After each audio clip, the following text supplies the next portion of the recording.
Cerramos la semana con una tendencia dispar dentro del mercado de deuda local, entendiendo el marco de incertidumbre en el que seguimos operando. Las negociaciones de la deuda continúan siendo el tema de análisis a pocos días de que finalice el plazo de la oferta de reestructuración de los bonos emitidos bajo ley extranjera. Aún así, con las últimas declaraciones de Guzmán, el mercado ya descuenta una nueva prórroga al próximo 28 de agosto. En el balance mensual los números fueron muy positivos, entendiendo que la diferencia económica que separa las partes de un acuerdo es mínima. El riesgo país llegó a retroceder cerca del 9% para cerrar julio cerca de los 2.200 o 2.300 puntos. Los precios subieron a la par de las expectativas de un acuerdo total, teniendo en cuenta que un quiebre en las negociaciones implica un costo mucho más alto para el país. En concreto, los bonos soberanos en dólares promediaron una suba cercana al 9 y 10% en el mes.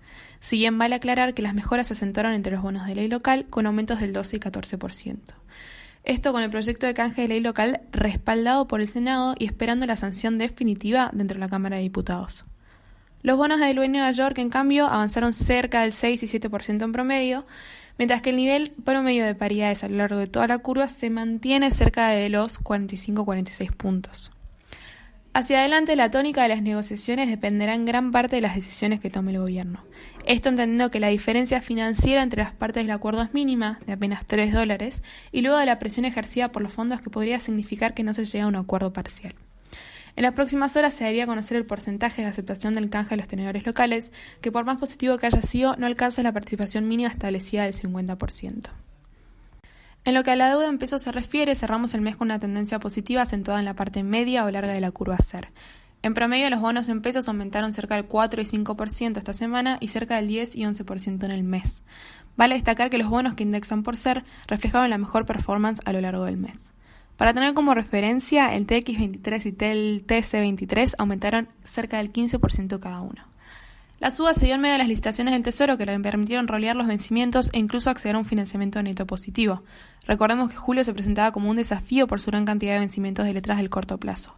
De este modo se consiguió un excelente resultado con una renovación de casi un 130% o un financiamiento neto en torno a los 55.000 millones de pesos. Este resultado permite quizás aliviar la mirada sobre el mes de agosto, un mes más tranquilo en este sentido, en el cual se deberán afrontar pagos por unos 135.000 millones de pesos.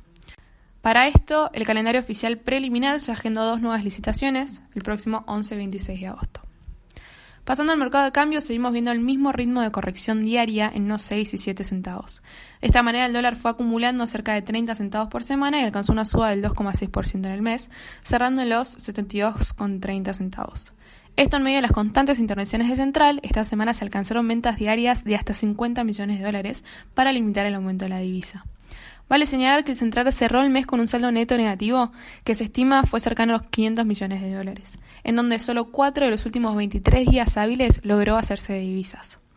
Por el lado de las cantidades, la profundidad del mercado es muy limitada, se registró un volumen promedio diario de unos 180 millones de dólares en julio, por debajo del promedio diario de junio, que se ubicaba en torno a los 205 millones de dólares.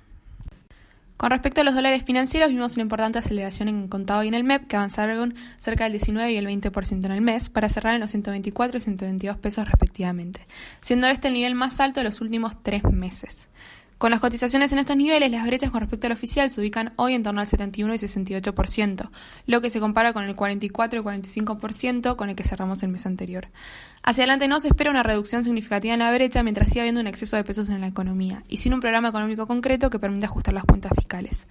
La brecha creciente presiona cada vez más al dólar oficial y esta situación obliga al Banco Central a vender más dólares de sus reservas para contener el ritmo de devaluación, estrategia que no podrá ser permanente en un marco de reservas muy limitadas. Para las principales acciones argentinas, la expectativa de un acuerdo sostuvo la tendencia positiva. El Merval cerró cerca de los 49.200 puntos, aumentando cerca del 1,3% esta semana y alcanzando una mejora del 27% en el mes de julio, siempre medido en pesos. En el balance mensual, el panel líder reflejó únicamente números positivos y la mejora fue liderada, lógicamente, por el sector bancario.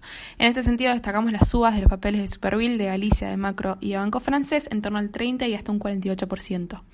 Además, podemos mencionar a Cresud y a YPF con una suba del 46 y 26% respectivamente. En el análisis del índice medido en dólares, en tanto, la suba fue del 7% en el mes. El índice subió del 371 puntos en junio a niveles del 396 puntos este viernes. Como venimos mencionando, el principal driver que está mirando el Merval es la reestructuración de la deuda, por lo que hasta no haya definiciones más concretas en este sentido se hace difícil trazar una línea de tendencia. La sensibilidad en este marco no fue menor y hacia adelante no se descarta mayor selectividad o una tendencia dispar entre los principales papeles argentinos. Entre los principales ADRs argentinos vimos algunas correcciones esta última semana, en parte afectadas por la volatilidad a nivel mundial junto a la incertidumbre del futuro de las negociaciones de la deuda. Aún así, la tendencia mensual fue positiva, con subas incluso mayores al 20% en algunos casos puntuales. En concreto, Superville y Galicia llegaron a aumentar cerca del 32 y 24%, mientras que Macro y Banco Francés subieron entre un 15 y 13% en igual orden. En el plano internacional, el foco sigue estando en el impacto que la pandemia tuvo y probablemente seguirá teniendo en la economía. Las perspectivas por momentos empeoran, con algunos rebrotes en diferentes partes del mundo, mientras que los mercados buscan referencias hacia adelante que ayuden a definir una tendencia. Este mes, la recuperación vino de la mano del sector tecnológico y los excelentes resultados trimestrales reportados en estas compañías, junto a la expectativa de una nueva ronda de estímulos fiscales. En Europa se concretó la firma de un acuerdo histórico en torno a un plan de estímulo este mes para impulsar la actividad económica, pero en Estados Unidos el mercado todavía espera que los republicanos y demócratas lleguen a un acuerdo. En este contexto, los principales índices de Wall Street reflejaron subas entre un 2,5 y un 3,6% en el mes, mientras que en Europa la tendencia fue similar, con aumentos entre un 3 y 4% y hasta un 7% en el caso del índice italiano. En el plano monetario, los anuncios no trajeron sorpresas, ya que la Fed dejó sin cambios la tasa de referencia en línea con los pronósticos del mercado. De esta manera, la tasa se mantiene dentro del rango de 0 y 0,25% desde el 15 de marzo pasado, cuando se aplicó su segundo recorte de emergencia en plena crisis sanitaria. Desde el organismo reconocieron que aunque la actividad económica y el empleo han mejorado un poco en los últimos meses, se mantiene muy por debajo de los niveles vistos a principios de 2020. En este marco, Powell aseguró que continúan comprometidos a utilizar la batería de instrumentos necesarios para apoyar a la economía. Aún así, advirtió que las perspectivas dependerán significativamente del curso del virus.